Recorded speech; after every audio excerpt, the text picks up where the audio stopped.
khaile ka chanela ka lo lom le ve ka cheu tun tuma hla le a phuatu kan lu chil tur hi o hmangaihna ava thuk em well born manners la rem ruata ezio phua kha ani don ani abuat saitu hi vl lu arin thei ani e he hla phuatu well born manners la rem ruata ezio hi apa ming chu e khocho ni in anu ming chu pc lai ching pui ania october ni sang kha jakwa somseri pathum khan sia ha a apiang ani u nau palizinga atlum berania aming sakchan chu apa silonga lekha azirlain an sikula assistant headmaster wolbon manners chu agadia na tana manga angai san e mawangin afapa minga aputir tani anua anu chuan sap ming ringot chu tha ati lo wangin lalrem ruata ti hi asatela ti chuan aming pum chu wolbon manners lalrem ruata ezio ti aloni tani Leirol thren khat khovel thila an in man hian nuam anti em tura angai thina ani po hi chung pol zinga chuan atel ve manani chungko a nu le pa u le nau te tong trai na chu pathianin atakina chang thina ni ti hrechiang tu zinga atel ve ome thanhim ngai taka an tong trai na chu pathianin a changa kum sang khat zakwa somko pakhat khan pathian kharau thiang him pol na changin pian tharna achangta a pathian mangai na hi aw chu pui lo thei lovin anun chu alo in thak ta ani kum sang khat zakwa somko pania bi wanal siaminen an in ya pathian mal somna fanawa po changin fapa pahni le fanu pahni an neya siha a hian an khosatani Evangelical Church of Maryland a hian an thalai ke tp ya po a thei ang tokinen mang thina zaipol hroi tu chan vote changin ko thana rimoi lam tu mi te po solfa camping te po anei pui thina ni siha a hian fine tune recording sa dio honga ko thran le mi puiten an chhor tangkai em ani kum sang ni som pahni atang khan ECM ko thana music instructor na achelani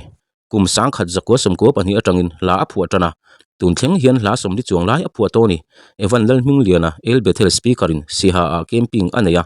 ati member te chuan tape recorder in hriat pui tong trai na leile wana thu nei na zong nei tu ni si pilata ma athiam te soi thelo tui zong nei tu ni si tui hala au kha tu dang wang ani lo ke ma wang ani ti chu a play thina a ril ruwa a cham reng thina ni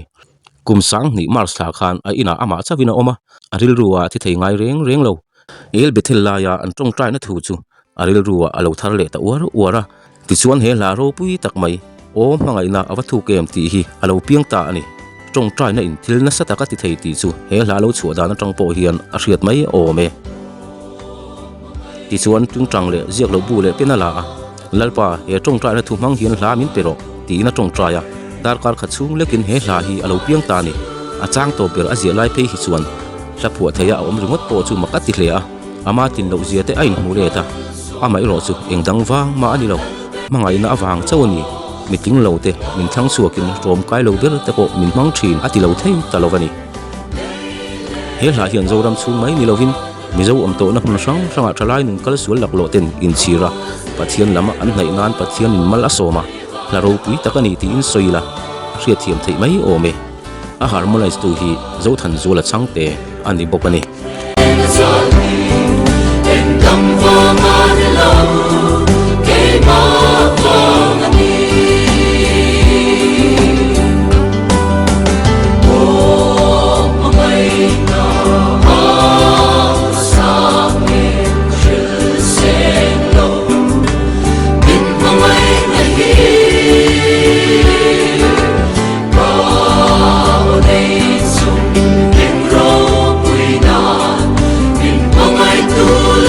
Oh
quân ngày đi